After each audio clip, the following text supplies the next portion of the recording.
நான் ഗൂഗിൾ പേ ചെയ്തേക്കാം. പറഞ്ഞത് മറക്കണ്ട. ഗൂഗിൾ പേ ഞാൻ ഒന്നുകൂടി കറങ്ങട്ടെ. താൻ ഒന്നുകൂടി കറങ്ങിയിട്ട് പോ. ഒക്കെ നമുക്ക് ശരിയാക്കാന്നേ. ഹോങ്കോങ് വാസുദേവന്റെയും തടത്തിൽ ചന്ദ്രികയുടെയും ഒരേ ഒരു മകനായ ചൈനീസ് ഡോക്ടറിന് ഒരു പെണ്ണിനെ വേണം. എങ്ങനെ? അങ്ങനെ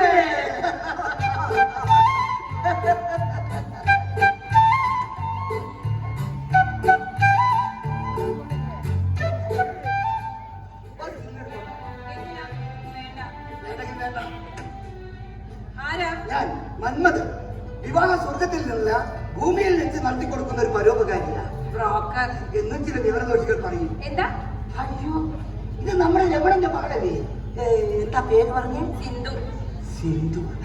സിന്ധു ആ കൂടുതൽ പേരില്ല കേട്ടോ. ഡോക്ടറെ ഭാഗം പഠിക്കല്ലേ? ഏത് മെഡിക്കൽ കോളേജിലാ? ഞാൻ നിങ്ങൾ ഉദ്ദേശിക്കുന്ന ഡോക്ടർ ഭാഗം പഠിക്കുന്ന ആളല്ല.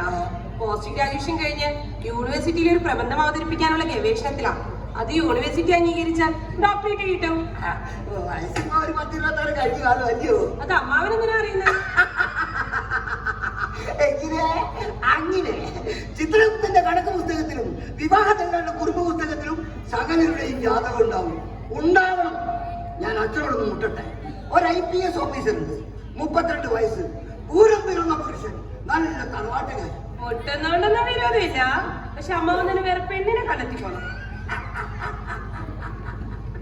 ഇങ്ങനെ തമാശ പറയുന്ന ഒരു പെണ്ണിനെ വേണമെന്ന് ആരോ എന്നെ പറഞ്ഞ് ഏൽപ്പിച്ചിരുന്നു.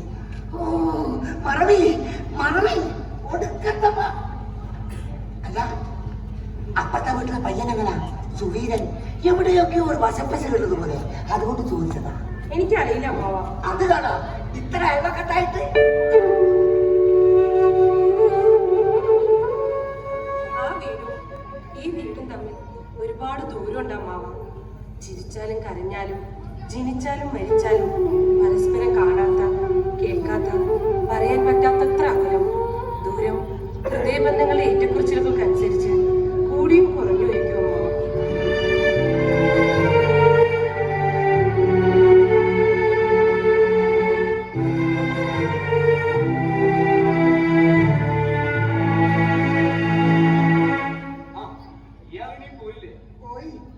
പോയിക്കൊണ്ടിരിക്കുന്നു. അതെ, അടുത്ത ആഴ്ച ഒരു ശുഭമുഹൂർത്തത്തില് ഗണപതിക്ക് ഒരു തേങ്ങ അടിച്ച് മോനെ പെണ്ണ് കാണാൻ ചടങ്ങ് ആരംഭിക്കുന്നു. പിന്നെ നമ്മള് പെണ്ണ് കാണാൻ ചെല്ലുമ്പോ ലഡു, ജിലേബി ഇത്യാദി മധുര പലഹാരങ്ങളൊന്നും വലിച്ചു വാരി കുത്തി കയറ്റിയേക്ക്. എപ്പോഴെങ്കിലും കഷ്ടകാലത്തിലൊരു കല്യാണത്താ. അപ്പൊ ഷുഗർ പിടിച്ച് തല പൊങ്ങത്തില്ല. എന്ന്. അല്ല, ഞാനിത് ആരോടാ? ചൈനീസ് ഡോക്ടറോടോ? അപ്പൊ എങ്ങനെ? അങ്ങനെ ഞാൻ പോയിട്ട് പിന്നെ വരാം.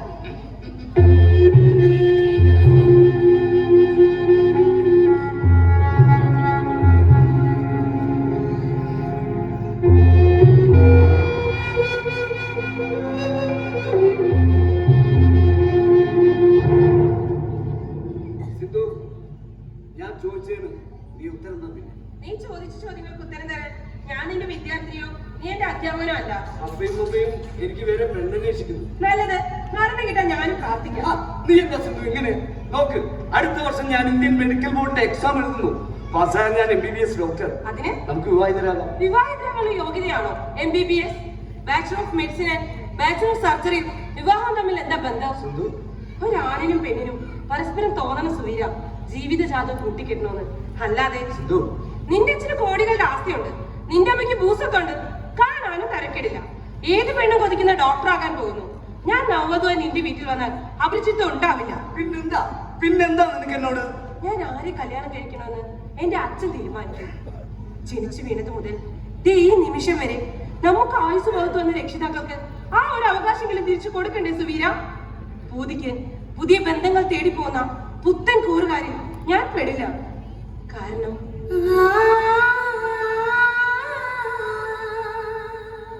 ഒരിക്കലും ഞാൻ കണ്ടിട്ടില്ലാത്ത എന്റെ അമ്മയുടെ സ്നേഹം പോലും ഈശ്വരന് കടന്നു എനിക്ക് എന്റെ അച്ഛൻ.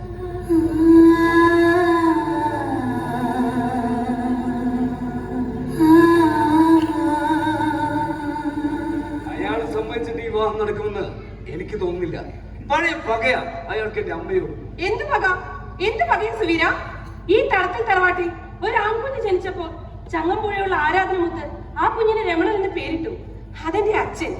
അതേ കാരണവരുടെ പെങ്ങൾക്ക് പെൺകുഞ്ഞ് ജനിച്ചപ്പോൾ ചന്ദ്രിക എന്ന് പേരിട്ടു. അത് നിന്റെ അമ്മ.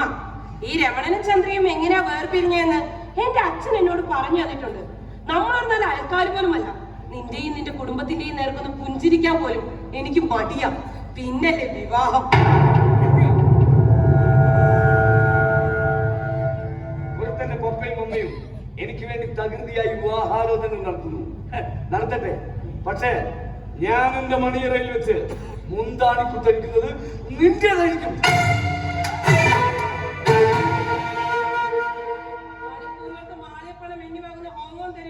നീ അറപ്പും വെറുപ്പും തീർത്ത സെമിട്രികൾ സ്നോബറി പെണ്ണുങ്ങളോട് കാണിക്കുന്ന സംസ്കാരം നീ എന്നോട് കാണിച്ചാലുണ്ടല്ലോ. പറഞ്ഞു കൊടുക്കാം അമ്മയ്ക്ക് മകനോട്.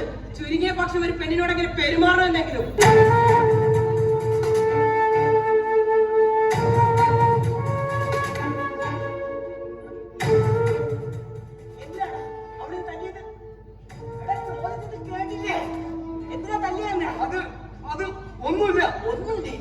എനിക്കറിയണം.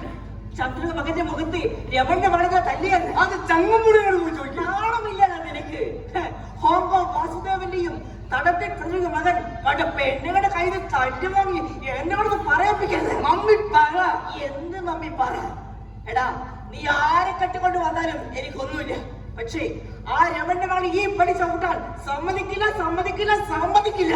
പിന്നെ ഒന്ന് പോ മമ്മി. എടാ, അച്ഛന്റെ അമ്മേന്റെയും മാനം കളയരുത്. 10 മാസം ഇത് കേട്ട് കേട്ട് ഞങ്ങളുടെ തലമുറക്ക് മടുത്തു. ഇത് പറഞ്ഞ് പറഞ്ഞ് നിങ്ങളുടെ തലമുറ എന്നാ മടുക്കുന്നേ? അതെ, 10 മാസം അച്ഛനും അമ്മയും ഒന്നിച്ചുറങ്ങിയത് അവിട്ട നക്ഷത്രത്തിൽ സുവീരം തിരിച്ച് ജീവിതകാലം മുഴുവൻ നിങ്ങളെയും സംരക്ഷിച്ച് ജീവിച്ചോളാന്ന് എഗ്രിമെന്റ് ഒന്നും ഒപ്പിട്ടല്ല. നിങ്ങൾ സൂചിച്ചപ്പോ ഞാൻ ജനിച്ചു. അത്രയൊക്കെ ഉള്ളൂ അച്ഛനും അമ്മയ്ക്കുള്ള ബന്ധം. അത് മുകളിലേക്ക് കയറിപ്പോയ ഭൂലോക പൊന്തിയോട് പറഞ്ഞേക്ക്, എന്റെ തന്തയോട്. ഒരു 10 മാസവും പീറിയൊക്കെ. പിന്നെ നിങ്ങളുടെ ഫോണിൽ നിന്ന് ഒരു 25,000 രൂപ ഞാൻ ഫോൺ പേ ചെയ്തു. മോനെ, എങ്കിലും ചന്ദ്രികയെ നമ്മൾ കാണും. സങ്കല്പ ലോകമല്ലേയുന്നത്.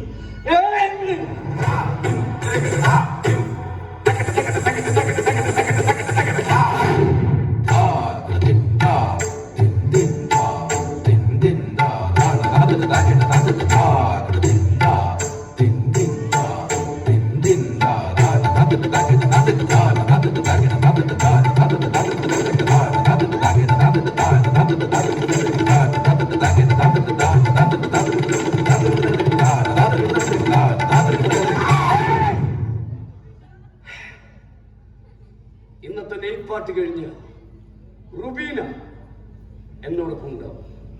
ചിലപ്പോൾ കല്യാണി അയ്യൻ. അമ്മയുടെ വളിച്ച ഭക്ഷണം വേണ്ട, ഞാൻ ഓർഡർ ചെയ്തിട്ടുണ്ട്. പിന്നെ കഴിഞ്ഞ ആഴ്ചയിലെ പോലെ എന്റെ ബെഡ്റൂമിനോട് ചെവി ചേർത്ത് നിൽക്കണമെന്നില്ല. ആവർത്തിച്ചാൽ തുടർന്നിട്ടായിരിക്കും കലാപരിപാടികൾ.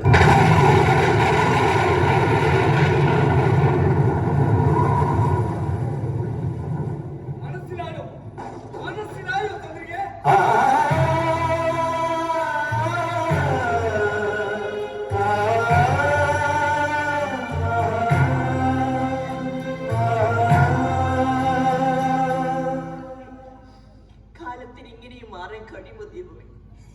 ഒരു പെറ്റ അമ്മയുടെ മുഖത്ത് നോക്കി മകൻ പറഞ്ഞിട്ട് പോയത് കേട്ടില്ലേ? ഇവനൊക്കെ കണ്ടുവളരുന്ന അടുത്ത തലമുറ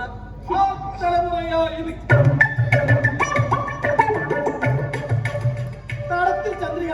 ഞാനോ? ഈ വീടാണല്ല ഞങ്ങളുടേതാ. ഓഹോ, ഈ ഒരു വീടേ ഉള്ളൂ? അല്ല, ചൈനയിൽ വേറെ വീടും കൂടി ഉണ്ട്.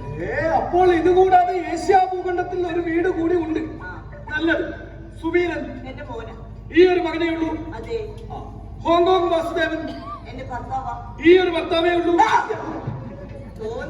പറഞ്ഞ കാര്യം വേണം. എന്നാലും ഞാൻ തോറ്റു പറയില്ല. അപ്പോൾ മേഡത്തിന് എന്നെ മനസ്സിലായില്ല അല്ലേ? ഇല്ല. ഞാൻ സ്പാം മാനേജ് ബ്യൂറോയുടെ എംഡിയാണ്. MD Albert Fernandes D'Souza. ഇവർക്ക് ആരസ്? 3 പേര് ഞാനാ. പിന്നെ എന്റെ സ്റ്റാഫ് അനവലാതി മന്മഥൻ ഇവിടേക്ക് വന്നിരുന്നു സർ. ആളൊരു വായി നോക്കിയാ അധികം ഇങ്ങോട്ട് അടുപ്പിക്കട്ടെ കേട്ടോ. സർ, എങ്ങനെയെങ്കിലും എന്റെ മോനെ ഒരു വധൂരി ഒപ്പിച്ച് തരണം. അതൊരു പ്രശ്നമല്ല. ചന്ദ്രികയുടെ ഫോൺ നമ്പർ ബയോഡറ്റയും ഇങ്ങോട്ട് എഴുതിക്കോളൂ. പിന്നെ ബയോഡറ്റ് തെറ്റിയാൽ ഫോൺ നമ്പർ തെറ്റിക്കരുത് കേട്ടോ. ഇല്ലേ? പിന്നെ മേഡം, ഒരു പെണ്ണുണ്ട്, സബ്രീന കുൽബുസ്. അതിസുന്ദരിയാ. ജാതി മതം പ്രായം ഒന്നും ഒരു പ്രശ്നമേ അല്ല. ഒരു ചെറിയ പ്രോബ്ലം, ഒരു 6 മാസം വെയിറ്റ് ചെയ്യണം. ഈ അടുത്ത കാലത്ത് ജാഗ്രത കൊണ്ട് ഡൽഹി പോലീസ് വിളിച്ച് അകത്തിരുന്ന 6 മാസം കഴിയാൻ പുറത്തു വരും. അപ്പൊ തന്നെ മാനവും മര്യാദയും ഒക്കെയുള്ള എന്നാണല്ലേ? മത്തം നട്ട കുമ്പളം മുളക്കില്ലല്ലോ മേഡം. ഇല്ല. അത് വിടും. ഒരു വഴി അടയുമ്പോ 9 വഴികൾ തുറക്കപ്പെടും. നമുക്ക് ആ വഴിയെ പോകാം. അപ്പൊ പറഞ്ഞതുപോലെ ഫോൺ നമ്പർ മറന്നിട്ടില്ലല്ലോ? ഇല്ല. Okay, thank you.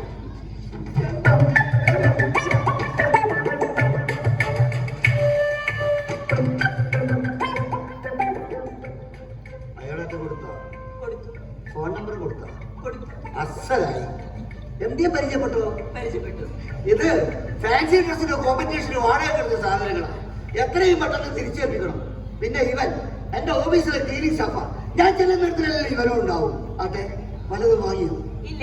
ആവും, സമാധാനം. അപ്പൊ ഈ ഞരമ്പ് രോഗിയാണ് ഇത്ര നിലഞ്ഞ സാറേ എന്ന് വിളിച്ചത് അല്ലേ? ചന്ദ്രിക ചേച്ചി ക്ഷമിക്കും. എന്നോട് ക്ഷമിക്കണം. ആ, എന്നാ എം ഡി സാറിന് കാര്യം ചെയ്യും. ഇതൊക്കെ അഴിച്ചു മാറ്റി എത്രയും പെട്ടെന്ന് കടയിലെത്തിക്ക്. ഇല്ലെങ്കിൽ ഇതിലെ കണക്കും എന്റെ പേരിലാ വരിക. എം ഡി സാറിന് ചെന്നാട്ടെ. ചെല്ലടാ.